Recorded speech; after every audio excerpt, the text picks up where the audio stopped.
بسم اللہ الرحمن الرحیم۔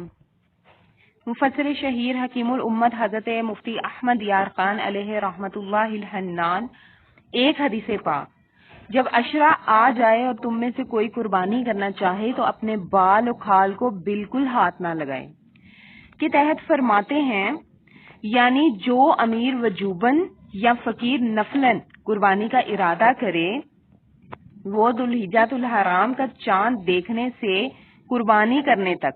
ناخن، بال اور اپنے بدن کی مردار کھال وغیرہ کو نہ کاٹے نہ کٹوائے، تاکہ حاجیوں سے قدرے یعنی تھوڑی مشابہت ہو جائے کہ وہ لوگ احرام میں حجامت نہیں کرا سکتے، اور تاکہ قربانی ہر بال ناخن کے لیے جہنم سے آزادی کا فدیہ بن جائے۔ یہ حکم استحبابی ہے، وجوبی نہیں، یعنی واجب نہیں ہے، مستحب ہے، اور حتی الامکان مستحب پر بھی عمل کرنا چاہیے۔ البتہ اگر کسی نے بال یا ناخن کاٹ لیے تو گناہ بھی نہیں، اور ایسا کرنے سے قربانی میں خلل بھی نہیں آتا، قربانی درست ہو جاتی ہے۔ لہذا قربانی والے کا حجامت نہ کرانا بہتر ہے، لازم نہیں ہے۔ اس سے معلوم ہوا کہ اچھوں کی مشابہت یعنی نقل بھی اچھی ہے۔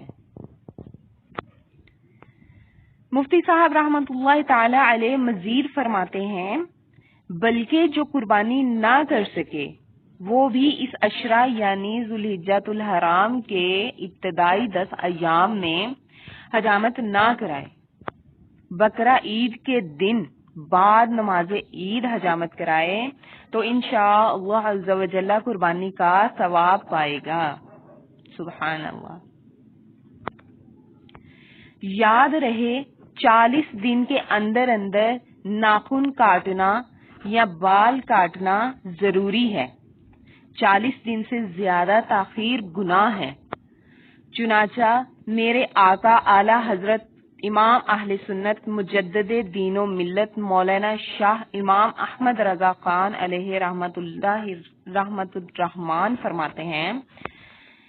یہ یعنی ذوالحجۃ الحرام کے ابتدائی 10 دن میں ناخن وغیرہ نہ کاٹنے کا حکم صرف استحبابی ہے،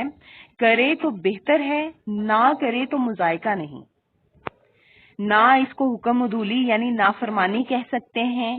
نہ قربانی میں نقص یعنی خامی آنے کی کوئی وجہ، بلکہ اگر کسی شخص نے 31 دن سے کسی عذر کے سبب خواہ بلا عذر ناخن نہ تراشے ہوں کہ چاند ذی الحجہ کا ہو گیا تو وہ اگرچہ قربانی کا ارادہ رکھتا ہو تو اس مستحب پر عمل نہیں کر سکتا کہ اب 10ویں دن تک رکھے گا تو ناخن ترشوائے ہوئے 41واں دن ہو جائے گا، اور 40 دن سے زیادہ نہ بنوانا گناہ ہے، فعل مستحب کے لیے گناہ نہیں کر سکتا۔